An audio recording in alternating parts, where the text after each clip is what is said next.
C'est bien. C'est bien, ben, de toutes les manières, on donnera la main à Faisal pour entamer sa présentation. Donc, on va le faire naturellement, c'est-à-dire répondre aux questions des participants.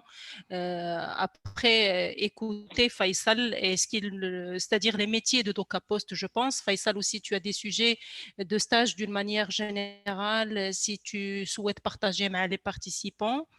Et voilà, on t'écoute, Faisal. Effectivement, en fait, par rapport au plan de cette séance, bah, je vais tout d'abord présenter nos activités, notre plan stratégique, présenter le groupe en général, et puis parler à la fois donc des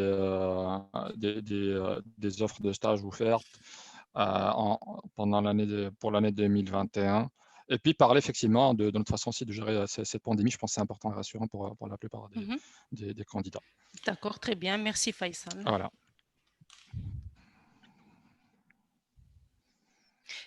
Faisal, tu souhaites partager ta présentation? Si tu Effectivement, veux, tu as la main pour partager ton écran. très bien. Un instant.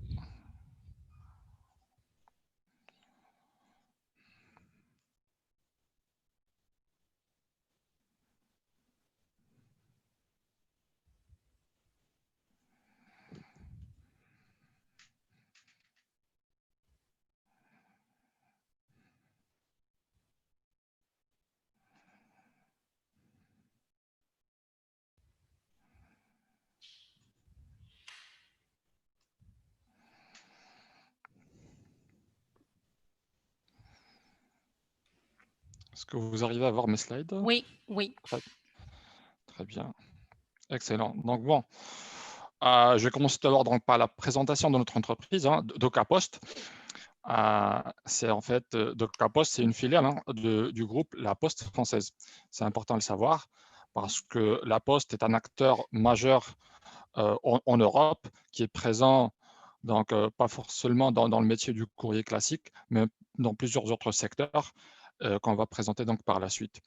Important, donc DocaPost est avant tout donc un acteur de la transformation numérique. Donc on est une entreprise 100% digitale et on se positionne comme un tiers de confiance pour nos clients. L'idée c'est aussi, nous opérons dans un modèle mais vraiment de proximité avec nos clients, tout en s'appuyant bien évidemment sur des centres d'ingénierie, centres de services en Europe et en Afrique. Alors, je reviens bien évidemment sur la maison mère, le groupe La Poste. Donc, comme je disais, La Poste, c'est un ensemble de métiers. Le cœur principal, bien évidemment, c'est le courrier et la gestion des colis. Il y a bien évidemment la banque postale, qui est une entité, on va dire, financière à part entière qui appartient au groupe La Poste. Et au sein de ce grand groupe, il y a la branche numérique de la Poste. Et dedans, l'acteur principal, c'est sa filiale DocaPost qui se positionne, donc, comme je disais, comme tiers de confiance numérique pour nos clients. Donc, notre stratégie DocaPost, elle est adossée à la stratégie du groupe La Poste. Et comme le disait le président du groupe lors de la convention de DocaPost l'année dernière, en fait, DocaPost fait partie du plan stratégique de transformation de la Poste pour donc transformer ces métiers, on va dire, classiques vers des métiers beaucoup plus modernes qui passent nécessairement par le numérique. Alors, DocaPost, en quelques chiffres, c'est plus de 40 ans d'expérience.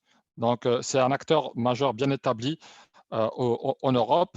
À date d'aujourd'hui, nous comptons 6500, je dirais quasiment 7000 collaborateurs, donc composés principalement d'ingénieurs IT, donc de développeurs, d'architectes et d'experts dans certains secteurs, donc en intelligence artificielle ou l'UX UI. Vous allez noter qu'on a à date d'aujourd'hui 120 experts en IA, qui est quand même un chiffre assez important. À date d'aujourd'hui, DocaPost réalise un chiffre d'affaires qui dépasse les 700 millions d'euros.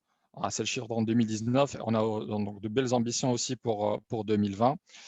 Et l'entreprise donc, est répartie sur à peu près 70 sites en France, mais aussi au Maroc et en Tunisie. Donc, c'est à peu près ça le chiffre global. Et puis, par rapport au nombre de nos clients, ils sont en nombre de plus de 23 000 clients. Et je vais préciser par la suite donc, les métiers de Capost, parce qu'on est vraiment spécialisé dans certains secteurs d'activité.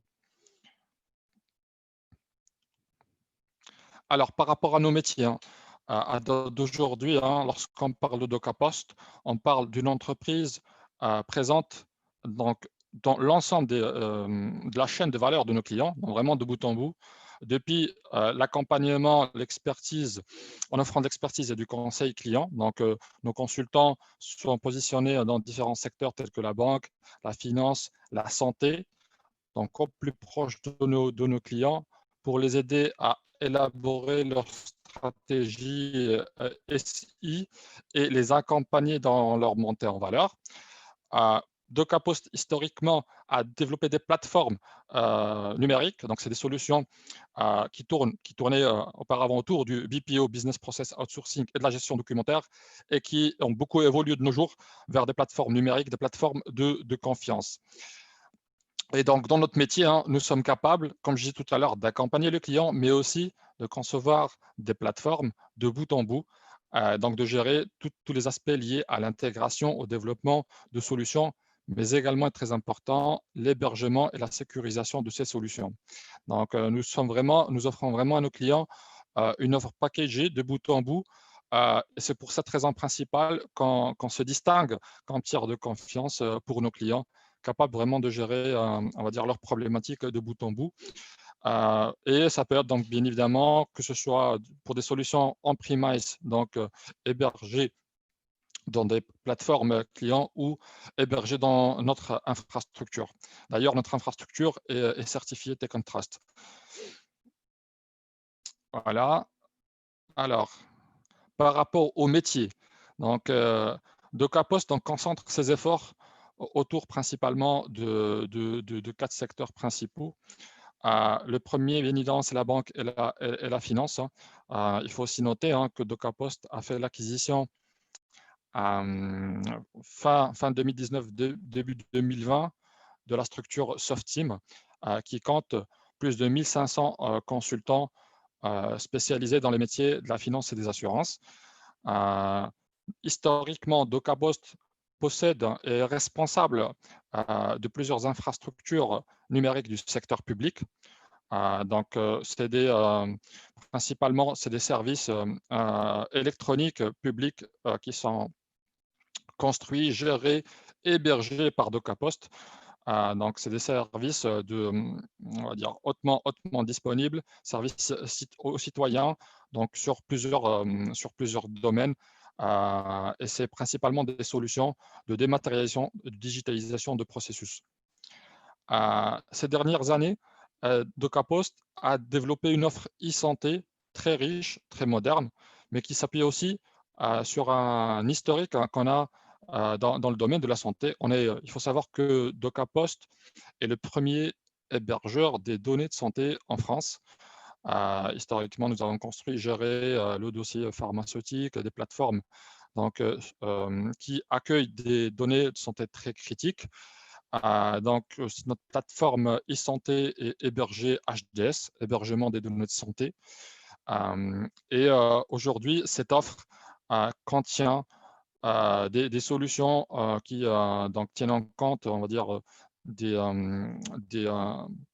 des capteurs de santé IoT qui permettent de faire de l'accompagnement, par exemple, des patients avant et après les interventions chirurgicales. Nous avons des partenariats avec des organismes de santé prestigieux en Europe.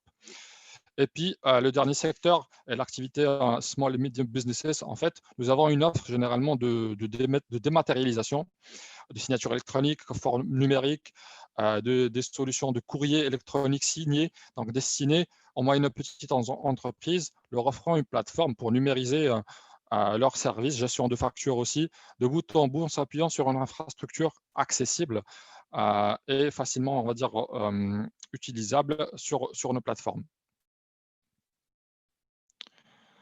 Donc, voilà, à ce niveau-là, donc on a un peu plus de détails sur ces solutions. Là, donc on va quand même avancer.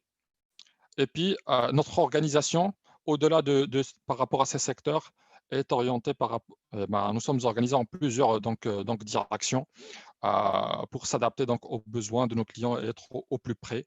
Donc, des directions de relations clients, direction SI, la direction financière et la DRH.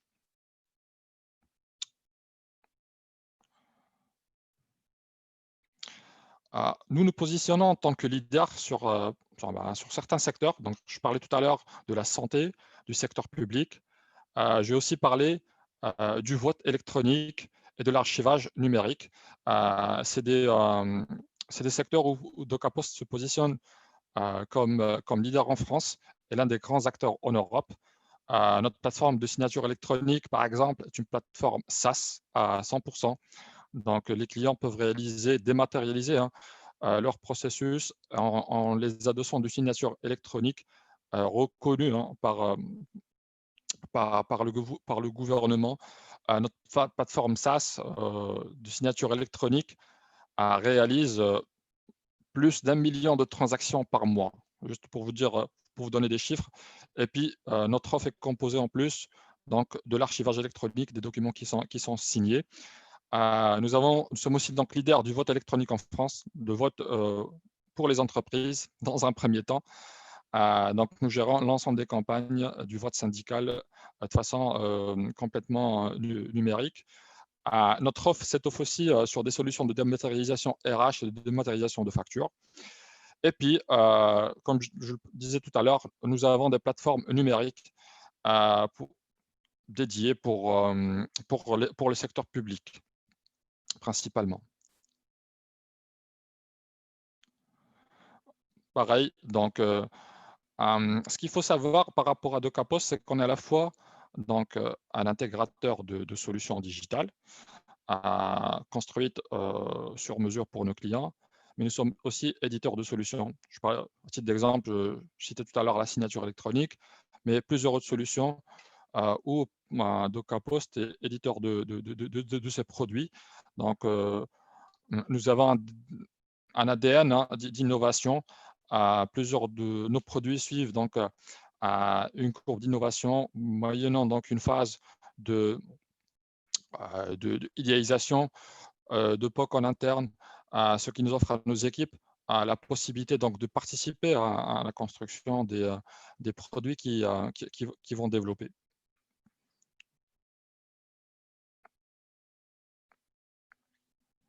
Donc là, on voit que le catalogue est assez riche, comme cité tout à l'heure. Il y a des solutions sectorielles donc, qui visent des métiers bien précis comme la banque, la finance, et puis aussi des métiers liés à la dématérialisation du processus RH et de la gestion administrative.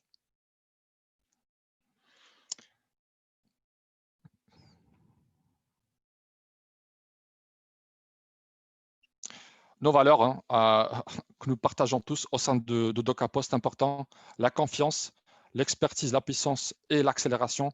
La confiance, c'est important pour donner de l'autonomie à nos collaborateurs pour pouvoir fixer des objectifs ensemble et avancer dans la même direction.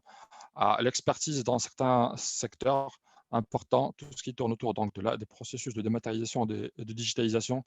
La puissance, important pour offrir à nos clients des solutions de bout en bout, d'avoir de l'autonomie dans la réalisation de nos produits et l'accélération importante donc d'avoir un time to market on va dire assez réduit pour être assez agile dans la réponse aux offres de nos clients. Donc on parlait tout à l'heure de confiance et comme vous pouvez le déduire, lorsqu'on gère la chaîne de valeur de nos clients, chaîne de valeur numérique de nos clients de bout en bout, on est capable donc d'assurer la confiance numérique et donc d'offrir des solutions donc pérennes, gérées de bout en bout, d'assurer une neutralité par rapport à ces solutions. En termes de sécurité, donc lorsqu'on gère la chaîne de bout en bout, DocaPost est capable donc de sécuriser la plateforme, mais pas que. Et donc, on sécurise la plateforme, il y a un suivi de la prestation, on est capable donc de tracer, identifier et sécuriser les données de nos clients. Est important donc pour le contexte, on va dire, européen, d'assurer la souveraineté des données via des data centers basés en France et opérés par DocaPost.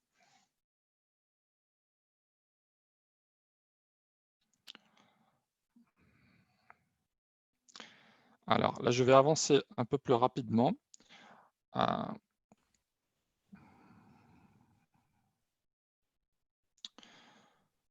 Alors, DocaPost important est une structure donc, qui s'engage d'un point de vue de sa responsabilité sociale et environnementale, que ce soit donc vis-à-vis de son environnement, de ses collaborateurs ou de façon générale vis-à-vis de sa gestion, de notre gestion énergétique.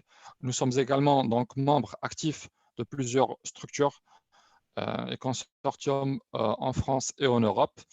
Par rapport alors à la filiale marocaine, moi je suis le responsable du centre de projet.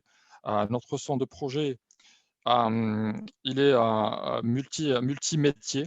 Nous sommes un centre donc, qui constitue des équipes pour assurer le delivery de nos projets sur les 3 secteurs, sur les 4 secteurs d'activité que j'ai cités tout à l'heure. Donc la banque, la finance, la santé, le secteur public. À date d'aujourd'hui, donc le centre est composé, excusez-moi, le centre est composé donc de 70 collaborateurs au total, répartis entre managers, chefs de projet, architectes et bien évidemment des développeurs, des ingénieurs QA. Donc, ces ingénieurs, ils opèrent sur les 3 secteurs. Notre business model important, nous sommes un centre de projet orienté vers, on va dire, l'autonomie des équipes. Important que nos équipes, qu'ils soient autonomes, qui maîtrisent donc le métier de nos clients avant de pouvoir offrir des solutions technologiques. Et dans ce sens, le centre a démarré au Maroc il y a 4 ans avec une première équipe que nous avons étoffée aujourd'hui, donc, comme je disais, que nous avons fait, qui a grandi en fait pour atteindre une taille assez conséquente. Notre plan stratégique sur les 3 ans à venir est d'atteindre les 200 collaborateurs au niveau de notre centre marocain. Et dans ce sens, donc chaque année, DocaPost intègre,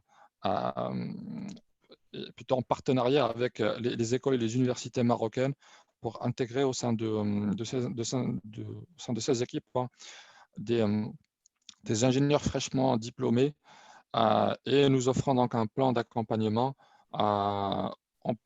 au-delà de la période, on va dire, de stage PFE au sein de la structure, pour les intégrer et, les faire monter, que ce soit sur les métiers de nos clients ou sur les aspects ou sur les technologies utilisées.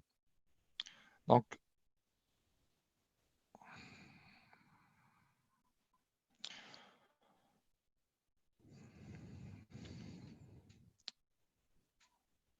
voilà. Donc ça, c'est par rapport à la présentation institutionnelle de notre structure. Par rapport, alors là, je vais aborder deux aspects, les 2 volets suivants. Le premier, c'est par rapport à la gestion de DocaPost de cette pandémie. Important de savoir que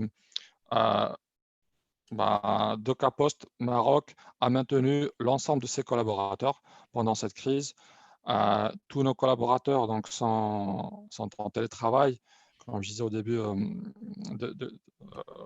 sont en télétravail donc, depuis le mois de mars. Nous avons réalisé plusieurs intégrations en plus pendant cette période, des opérations donc, de recrutement. Nous avons étoffé nos équipes. Nous avons même pu démarrer des projets 100% en télétravail. Derrière, nous avons mis en place un dispositif d'accompagnement de nos équipes pour avoir comme un certain niveau d'autonomie et shifter, on va dire, vers ce mode sans impact majeur pour nos clients. Donc jusque-là, alhamdoulilah, tout se passe très bien. Nous maintenons donc notre plan de croissance Pour l'instant, donc, on est toujours en télétravail. On n'a pas non plus, je pense, plus de visibilité par rapport à cette pandémie. Mais voilà, je pense que ça a été plutôt bien géré. Mm. Et puis, par rapport au sujet des stages, des stages PFE, pour l'année 2021, donc nous, principalement, comme je disais tout à l'heure, notre objectif, c'est d'intégrer à peu près une dizaine, une dizaine d'ingénieurs débutants, de les intégrer au sein de notre structure pour, les former sur les métiers de nos clients. Nous intervenons sur des projets clients assez critiques, sur des métiers bien définis, pointus. Il y a de la santé, il y a de la banque et de la finance, donc des solutions qui tournent autour du KYC, de l'identité numérique, et puis des solutions de dématérialisation de processus clients. Ceci s'appuie bien évidemment sur des stacks technologiques modernes. Et dans ce sens, comme chaque année, donc nous offrons des stages de fin d'études, des stages de pré-embauche. Il faut dire, à titre d'exemple, pour l'année dernière, on a intégré la totalité, 100% de nos stagiaires PFE. Bien évidemment, ça passe par un processus de sélection assez rigoureux, mais je pense que l'objectif final est d'accompagner ces jeunes pendant leur période de stage, les préparer pour rejoindre notre structure. En termes technologiques, donc, nous développons des solutions numériques, web, à base de l'Angular, du Spring, des web services. Et puis pareil, nous développons aussi des solutions basées par exemple sur du ELK, du Logstash et du Kibana. Donc, voilà, donc à date d'aujourd'hui, nous sommes voilà, plutôt ouverts à l'accueil, toujours ouverts pour accueillir nos jeunes lauréats et pas que. Dans ce même sens, nous continuons à recruter des profils expérimentés, donc des chefs de projet, des architectes et des développeurs confirmés au sein de nos structures, principalement autour de technologies Java et open source. Et l'idée, tout le temps, c'est de concevoir, ou plutôt de développer des compétences autour de ces solutions, on va dire, open source, mais également autour de certains secteurs métiers de nos clients. Voilà, donc ça c'est pour, on va dire, la première partie de cette présentation. Donc, Nadia, Mustafa, est-ce qu'il y a des questions, par exemple, déjà par rapport à cette partie? Ben, merci beaucoup Faisal pour le partage d'informations, c'est assez riche, donc ça permet de découvrir davantage DocaPost. Et ça va donner aussi plus de visibilité pour les participants si toutefois il y a un jeune qui pourrait, c'est-à-dire rejoindre les équipes d'OcaPost. Donc, tu as évoqué, Faisal, tout à l'heure, le sujet des stages. Tu as parlé d'une dizaine de stages, probablement, bon, pas de stage en particulier, mais de jeunes diplômés. Moi, je dirais plus jeunes diplômés, peu importe le type de contrat ou là, c'est-à-dire la formule que choisit DocaPost. Est-ce que tu pourrais partager avec nous, selon la demande des participants, est-ce que tu pourrais partager avec nous les sujets qu'un jeune diplômé pourrait traiter ou la pourrait auquel pourrait participer un jeune de DocaPost à l'intégration? Bah oui, bien sûr. En fait, l'idée pour nous, c'est de préparer ce jeune à intégrer nos équipes par la suite. Donc, ça passe par, on va dire, un processus d'onboarding au sein de notre structure. Donc, une formation par rapport à nos métiers de façon générale et aux technologies utilisées. Donc, c'est de l'accompagnement, de la documentation voilà, sur nos métiers. Donc, au niveau du centre, nous avons des projets, par exemple, qui tournent autour des solutions d'identité numérique, par exemple, ou KYC. Donc, il faut connaître effectivement ce métier, puis se former sur ces technologies. On comprend très bien que on va dire, nos jeunes lauréats fraîchement sortis de l'école ou pendant cette période, ils n'ont pas peut-être pu aborder l'ensemble des aspects liés à une certaine technologie. et puis, ils ne connaissent peut-être pas à 100% le contexte professionnel, donc notre façon de faire, notre façon de gérer, leur rôle. Le monde de l'entreprise est très large et c'est important au-delà de leur, on va dire au-delà hein, de leurs connaissances universitaires, de pouvoir s'intégrer au sein de notre structure. Donc, ça, c'est un. Et puis, par la suite, hein, comme je disais, l'objectif par rapport à ces jeunes lauréats, c'est qu'ils puissent travailler en autonomie sur un sujet. Par exemple, le développement d'un module en autonomie pour, par la suite, donc, intégrer nos équipes. Donc, à titre d'exemple, hein, l'idée, c'est de développer alors, déjà, je précise, hein, par rapport à cette année, hein, nous comptons donc intégrer des profils donc, techniques, donc des ingénieurs principalement en développement, en grande partie, mais également des ingénieurs QA et des profils, on va dire, adossés à la gestion de projet. Donc, ils n'auront pas ce rôle, on va dire, de gestion de projet, de manager de projet directement, mais l'idée, c'est d'accompagner un chef de projet dans des processus liés, on va dire, au PMO, au Project Management Office en général. Donc, ça, c'est les trois types d'offres de stage que nous comptons publier cette année. Et donc, là, je reviens par rapport au process. Donc, l'idée, c'est de prendre un sujet en autonomie. Donc, si c'est un sujet de développement, donc, se développer un module sur l'un de nos projets. Des fois, ça peut être aussi des modules qui sont donc c'est des modules clients, donc rattachés à un projet. Donc, c'est des solutions importantes de le savoir qu'on envisage de faire passer en production, donc de livrer à nos clients. Donc, ils doivent répondre, on va dire, à nos critères de qualité, suivre notre processus de delivery. Et donc, l'idée n'est surtout pas de travailler sur des sujets, on va dire, à part. C'est des sujets, la plupart du temps, c'est des sujets clients. Et je pense que c'est important, c'est aussi on va dire un challenge pour ces lauréats de pouvoir produire on va dire quelque chose qui est vraiment utilisé par des clients quelque part dans le monde pendant leur première phase, première on va dire, expérience sérieuse au sein d'une entreprise. C'est-à-dire, ils débarquent dans des sujets réels. C'est pas un sujet qu'on va donner pour étude ou là pour faisabilité, mais ils sont dans un contexte client réel. Donc, ça les engage sur la qualité, ça les engage sur la participation au dialogue. Mais Faisal, c'est des gens qui vont être certainement encadrés par des chefs de projet ou là par des référents techniques. Oui, je reviens sur le processus d'onboarding tout à l'heure, parce Mhm. qu'effectivement, je parlais d'onboarding, de formation, mais l'étape suivante, donc, comme je disais, c'était de connaître le contexte de l'entreprise, connaître les équipes projets, connaître le contexte client globalement, et puis connaître notre processus de gestion de la qualité pour savoir, quelque part, pouvoir mesurer l'impact de ce qu'on fait. Et puis, nous, au niveau de l'entreprise, nous permettre tout le temps de valider, de vérifier, de checker la qualité de ce qui a été réalisé. Mais dans ce sens, la période de stage au sein de nos structures, on la considère aussi comme une période de formation.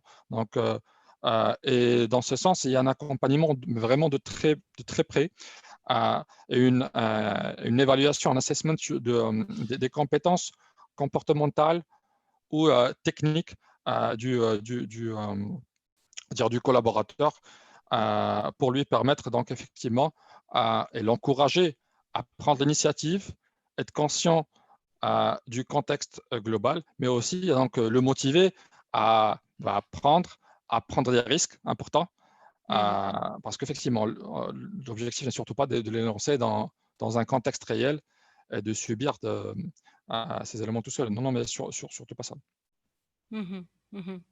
Son travail sera certainement validé, mais l'objectif aussi, c'est qu'il apporte sa participation avec, c'est-à-dire avec conscience par rapport les exigences clients en finale d'une manière générale. D'accord. Donc, Faisal, ça, Ça, c'est-à-dire, c'est l'intégration du jeune, c'est la façon de DocaPost ou à moins pour toi, c'est-à-dire sur l'ensemble de tes projets, sur le centre de Casablanca, Faisal, c'est d'observer le comportemental, le rendu du collaborateur ou du stagiaire. Mais il y a une question, quels sont vos critères de sélection de ces jeunes, c'est-à-dire au début? Parce que quand il est le projet, on peut observer son comportemental et son livrable. Mais avant, c'est-à-dire en amont le processus recrutement, sur quoi DocaPost se base pour dire je prends ce stagiaire et je ne prends pas l'autre? Alors, moi, je vais essayer d'être assez franc là-dessus, hein. Je pense que nous sommes une entreprise principalement technologique, mais nous livrons des solutions qui sont utilisées par nos clients donc, dans le contexte réel. Moi, je pense que le critère principal, c'est Mm. avant tout l'attitude. L'attitude du collaborateur, sa prise de conscience. Et donc là, lorsqu'on parle d'attitude, donc sa capacité à se motiver, à s'automotiver, à l'énergie qu'il dégage et à sa prise de conscience, on va dire, par rapport au contexte. Et puis, bien évidemment, les compétences techniques. Important, nous sommes on va dire, dans un métier mondial où on ne peut pas se permettre, on va dire, de nos jours, d'être en décalage par rapport à la concurrence mondiale. Et ça descend, on va dire, jusqu'au niveau des collaborateurs, des débutants. Par contre, donc, d'un point de vue technologique, important d'avoir, je précise, les bonnes bases. C'est surtout les bonnes bases. Lorsqu'on parle, par exemple, d'un développeur, connaître les bases de l'architecture logicielle, de l'ingénierie, les bases du développement, les patterns et l'algorithmique, identifier donc voilà, les couches applicatives. Donc avoir des bonnes bases parce que notre objectif par la suite, on est bien conscient. Je disais tout à l'heure, on est là pour les accompagner, pour leur donner le temps de s'adapter, d'apprendre, d'expérimenter aussi.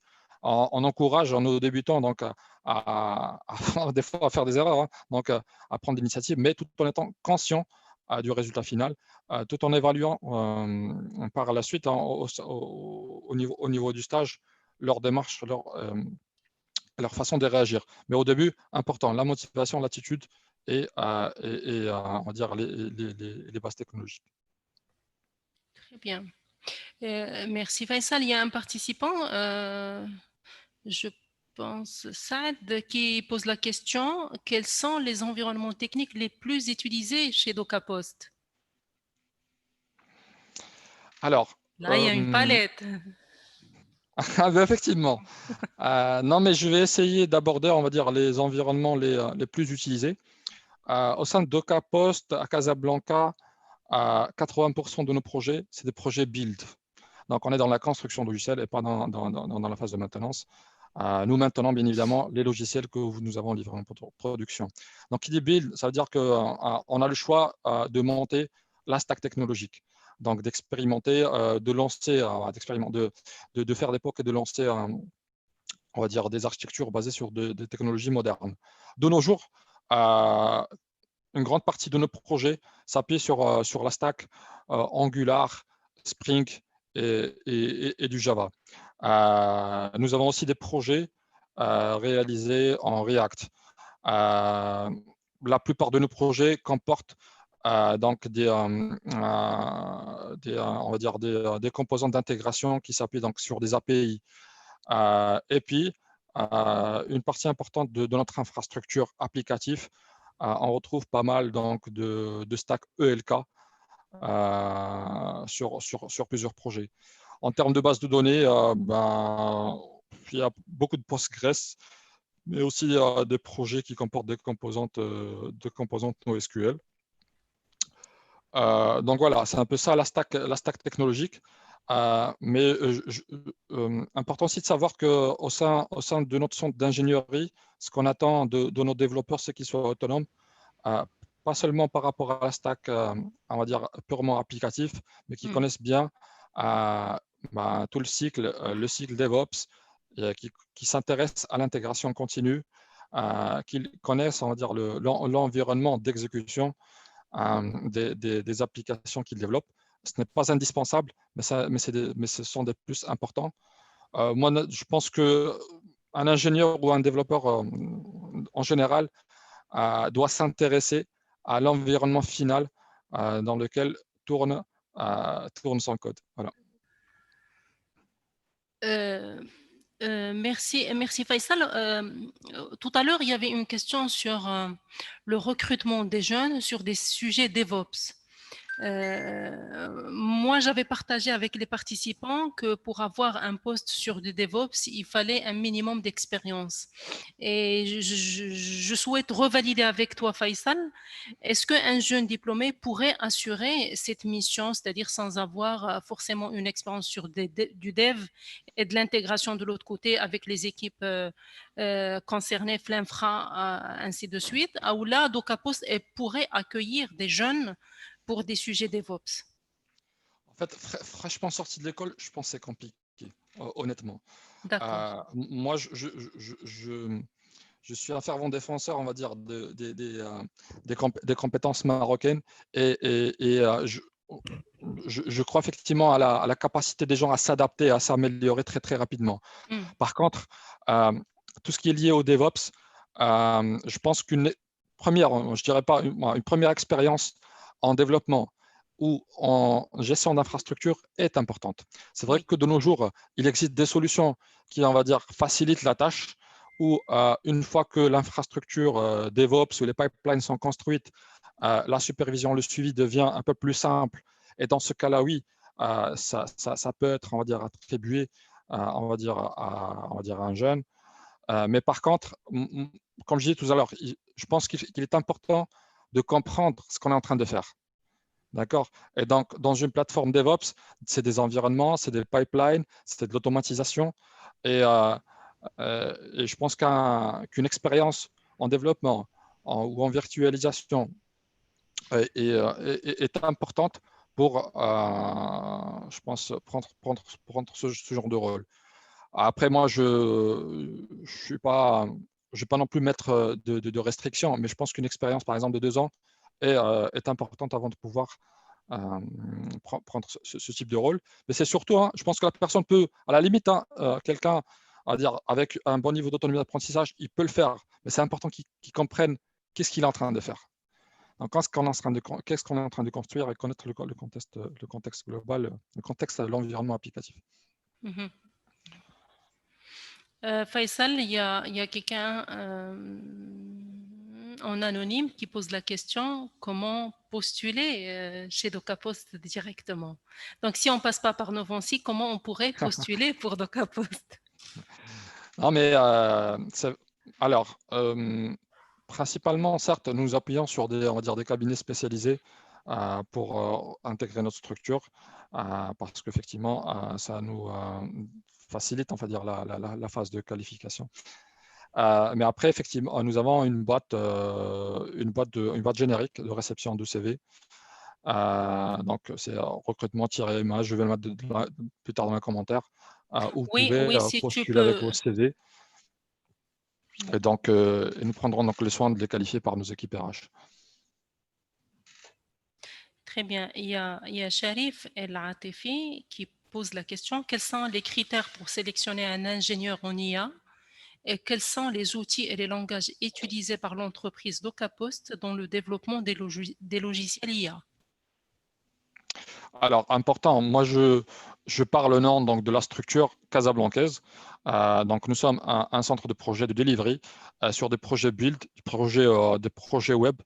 Donc, c'est des applications web, mobiles. Mais pour l'instant, on n'a pas encore de contexte IA à Casablanca. Donc, c'est un axe qui est présent au sein de notre pôle d'expertise en France, qu'on intègre au sein de nos projets. Donc, mais au sein du centre de Casablanca, nos ressources sont plutôt orientées vers du développement web et du développement Java principalement. Très bien, merci Faisal. Bah, j'ai lu des questions. Mustapha, tu as des questions sur ton écran? Là, pour moi, je pense même Faisal Tawa, il a accès aux questions. S'il souhaiterait, j'irais Mhm. sélectionner certaines questions spécifiquement.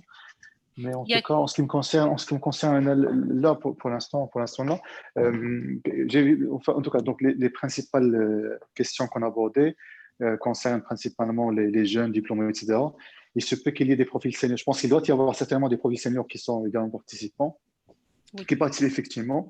Je ne sais pas, est-ce qu'il y aurait un sujet en particulier que Faisal souhaiterait partager avec Ahmed Sadou? Quelle est une question qui revient par rapport à la certification? Est-ce que la certification est un must? Mais c'est générique, ce n'est pas forcément propre le cas poste au Maroc, mais sur les profils liés à une forme au sein de l'entreprise, est-ce qu'effectivement, ou là pour recruter les profils, est-ce que les certifications, je dirais, c'est quelque chose de très important, d'important, moyennement important, pas du tout important? Faisal. Non, mais moi, sincèrement, je pense que c'est important. Ce n'est pas un must, mais c'est vraiment un nice to have. Parce que c'est un facteur différenciateur. Ce n'est pas non plus une garantie, hein. Je pense que effectivement l'expérience projet apporte des fois, apporte la plupart du temps dire les connaissances principales, mais par contre, donc les certifications sont importantes. Au sein de notre structure, donc nous tenons à certifier nos collaborateurs, principalement sur, on va dire, mais on les certifie donc sur nos métiers, hein. Donc, par exemple, si je prends l'exemple donc, des ingénieurs QA, donc, nous avons certifié nos collaborateurs sur d'ISTQB, qui est une certification donc, sur le testing, et puis des certifications aussi techniques, hein, sur des sujets, par exemple Java ou du développement web. Au sein de DocaPost, nous tenons, on va dire, nous valorisons énormément les connaissances liées à la sécurité logicielle.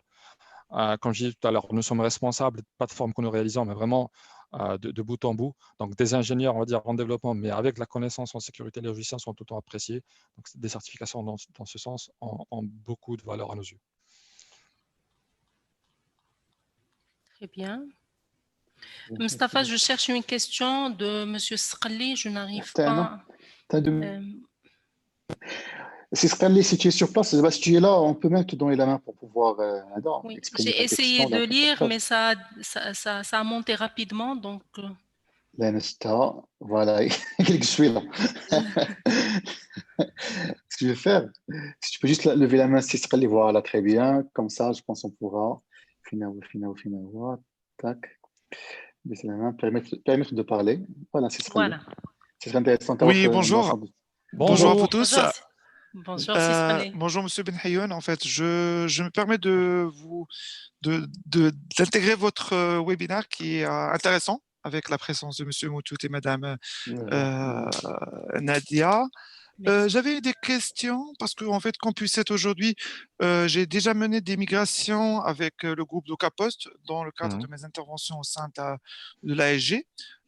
Aujourd'hui, De je préférence, ne pas suis. citer, de préférence, il y a quand même des contextes spécifiques, on ne cite pas les comptes Non, des non, non, non, entreprises. non. Attends, je m'excuse, je m'excuse. Effectivement, effectivement, vous avez raison, Monsieur Moutous. Moi, ma question porte plus sur la partie delivery. Aujourd'hui, comme je suis manager d'un centre de performance de delivery. Je ne vais pas citer le compte, bien évidemment.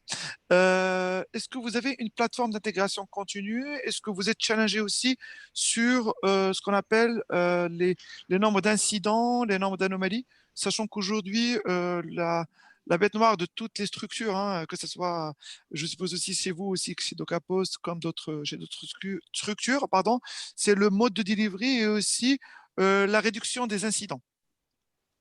Est-ce que Oui, bien. vous êtes aussi dans ce cadre? Est-ce que vous avez, parce que ma question, elle porte sur plusieurs volets, est-ce que vous avez déjà une plateforme d'intégration continue? Oui, voilà. Pour répondre D'accord. bref, oui, mais par contre, comme je disais tout à l'heure, on est un centre de projets, multi-projets. Donc, on a des équipes qui interviennent sur les banques et les assurances. Donc, pour chaque type de client, on peut être amené à monter une plateforme dédiée. Donc, ça, c'est un. donc, au niveau de la plateforme d'intégration continue, nous sommes donc une structure donc, qui offre à ses clients une infrastructure pour héberger les plateformes de production. Et donc, derrière, nous sommes aussi hébergeurs. Nous avons nos propres data centers.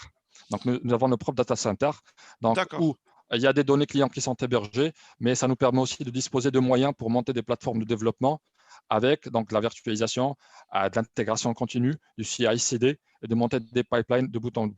D'ailleurs, donc, nous nous appuyons sur une plateforme, sur des plateformes à date d'aujourd'hui, pas pour l'ensemble de nos clients, bien évidemment, mais pour des offres spécifiques, des plateformes qui s'appuient sur l'OpenStack. Voilà. l'OpenStack, l'Ansible. Et donc, nous avons donc une plateforme, comme je disais, que nous mettons à disposition de ces projets pour les clients, bien évidemment, qui l'exigent, pour pouvoir leur offrir donc, du déploiement, pour automatiser le processus à la fois du déploiement, mais j'insiste aussi sur notre processus de qualité logicielle.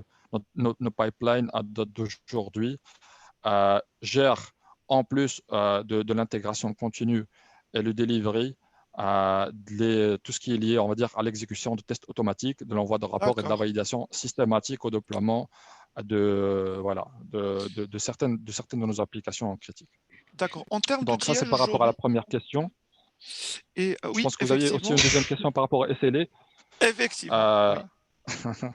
Alors, il faut rester, Faisal, cohérent avec le niveau d'assimilation des jeunes aussi. Je m'excuse peut-être. On va pas là, il n'y a pas de souci. On va essayer de répondre à ces Non, au contraire. Donc, je pense que c'est intéressant pour eux, sincèrement. Maintenant, je vais essayer, on va dire, de vulgariser, de simplifier autant que possible. Là, Sistrali va vous suivre facilement, je sais. Par contre, les jeunes, ils vont se perdre.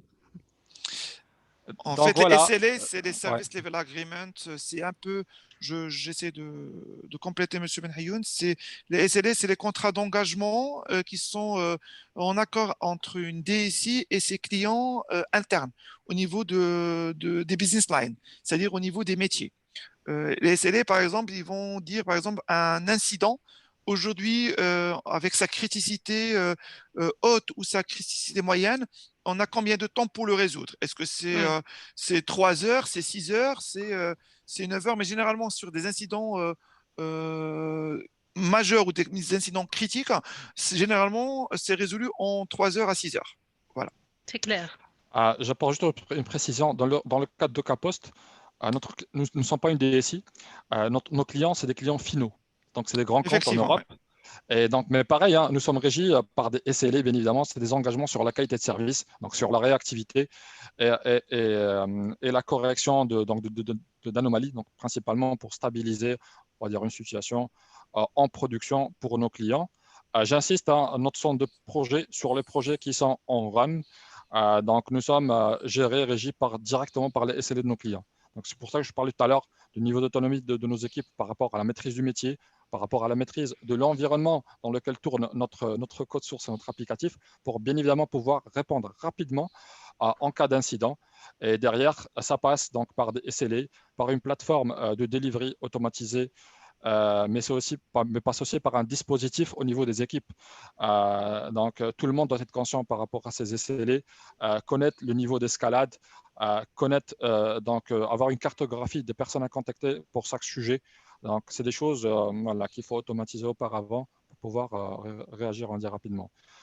Mais principalement sur des projets SLA, c'est principalement sur les projets qui sont en run, donc en production. D'accord. Et en termes de, comment on appelle ça, en termes d'outillage, parce que vous avez évoqué la qualité, aujourd'hui on est sur des métiers qui sont similaires, ISO-fonctionnels, on va dire ça comme ça. Est-ce que vous avez des outils de gestion de référentiels de test de type HPALM Octane, Quality Center? Est-ce que vous avez une plateforme de ticketing de type Jira? Voilà. Oui. Donc, pour répondre à votre question, en plus, nos ALM sont connectés à nos outils de test automatiques. Nous D'accord, avons avec plusieurs Vue.jn, ALM. Oui, effectivement, il y a de l'HP, il y a de l'UFT, du FT, d'accord. il y a de l'Xstudio. Nous D'accord. sommes aussi d'intégrer des solutions à base de robots framework et Selenium. D'accord, Robot Framework, c'est ce Mais qu'on fait aujourd'hui aussi. voilà. Mais Bien. ce que je trouve intéressant, c'est que si on dispose d'une Ouais. plateforme donc de CI/CD, bah derrière, il faut Ouais. que cette plateforme soit connectée aux ALM et aux outils d'automatisation pour avoir une couverture, on va dire, qualité globale, qu'on complète bien évidemment aussi par des tests manuels. D'accord. Donc, si je comprends Très bien, bien. M. Benhayouz, c'est ça la dernière question pour moi. Si je comprends, vous faites des tests d'intégration chez vos clients aussi et vous donnez la main à vos clients pour les tests fonctionnels afin qu'ils vous remontent les anomalies par la suite au niveau de votre récit. Oui, bien évidemment. Notre environnement au sein, on va dire, de nos serveurs de développement, globalement, nous avons donc des espaces, des serveurs dédiés pour la recette client, auxquels D'accord. voilà, on offre un accès dédié, bien évidemment, à ces clients pour réaliser leurs recettes. Et voilà, une fois qu'il a validé, nous l'intégrons au sein de notre référentiel qualité. Parfait. Merci beaucoup pour ces explications. Merci, merci مرحبا. سي Sqali, merci Faisal. Devant nous encore Faisal, 8 minutes, donc pour prendre deux dernières questions peut-être.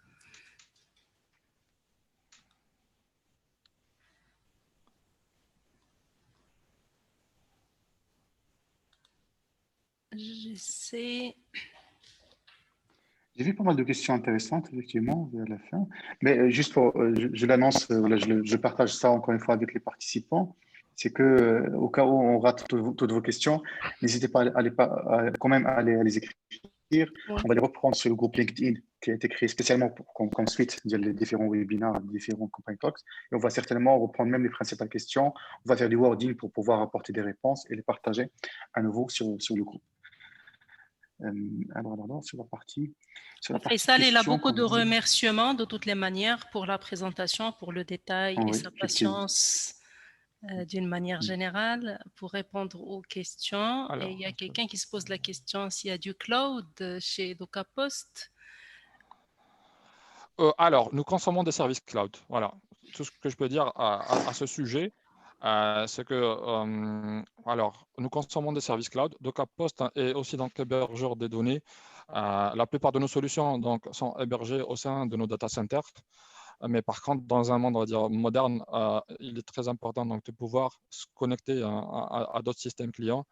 Et donc, à ce stade, donc, par rapport à ce sujet, nous consommons des services cloud. Certains, ça nous arrive pour certains de nos clients qui nous demandent donc d'héberger leur plateforme sur on va dire, une infrastructure cloud dédiée. Mais c'est, on va dire, ce n'est pas le cas de la plupart de nos clients. Voilà. Donc, c'est des demandes vraiment bien précises. Donc, on a eu deux cas pour faire du déploiement, de la gestion d'infrastructures sur du cloud Amazon principalement. Et c'est des contextes bien spécifiques. Comme je le précisais au début, le métier global de DocaPost, c'est la digitalisation de processus. Et donc, au sein de ces process, au-delà de développer, on va dire, des applications métiers, nous gérons tous les aspects, on va dire, nous réalisons toute la gestion documentaire de nos clients. Donc, ça se traduit souvent par du stockage sur le cloud de ces documents ou de ces data. Voilà. Il y a une question en fait par rapport au nom de l'école. C'est de M. Younes Oui, les dans le domaine classes 1. IT. Oui. Alors, moi, je vais être très franc. Je pense que je ne vais pas dire que le diplôme n'est pas important. Je ne vais pas dire qu'il ne faut pas non plus faire de parcours universitaire globalement.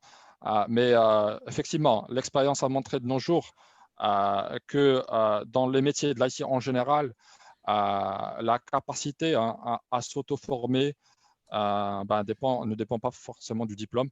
Donc, effectivement, ça permet d'accélérer, on va dire, l'apprentissage.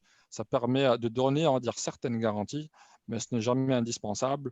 Notre qualification n'est jamais réalisée par rapport à un titre ou à une école, ou je dirais même c'est une vraie réflexion qu'on a menée au sein de notre structure même par rapport au niveau d'études, je dirais carrément. Mais j'ai parlé au début des critères de sélection, j'ai parlé d'attitude. Et dans ce sens, effectivement, dedans, c'est la capacité de la personne à prendre l'initiative, à apprendre rapidement. Mais je pense qu'il y a quand même un cursus basique qu'il faut avoir, c'est les connaissances fondamentales. De nos jours, je partage l'avis des gens qui disent oui, on peut devenir développeur tout seul de façon autonome, mais il faut quand même passer beaucoup de temps à connaître les fondamentaux de cette industrie. Certains de nos jeunes, malheureusement, de nos jours, ils bypassent, on va dire, cette étape en apprenant un langage, je sais pas, Angular, du React, de façon très, ils veulent rapidement devenir développeurs front. Oui, ils peuvent développer certaines applications, mais nous, on s'intéresse beaucoup plus, on va dire, à des personnes qui connaissent l'environnement global. Donc, qui savent ce que c'est que, c'est pas, du TCP/IP, de l'infrastructure physique, de l'algorithmique. C'est peut-être des connaissances qu'on n'utilise pas au jour le jour, effectivement, mais c'est très important pour construire des solutions pérennes. Donc, voilà, juste par rapport à cette question, je dirais non, mais non, le diplôme n'est pas important, mais avec beaucoup de conditions. Mais il n'y a pas de différence entre les catégories écoles. Il y a quelqu'un qui a parlé de la catégorie A, et là, je pense, elle fait signe aux grandes écoles d'ingénieurs d'État généralement. Mais je pense, Faisal, et selon notre collaboration et notre expérience depuis 2018, c'est-à-dire vous intégrez des gens provenance université ou la école privée, comme d'ailleurs les écoles d'ingénieurs. Donc, c'est toujours le cas. Bien évidemment, effectivement.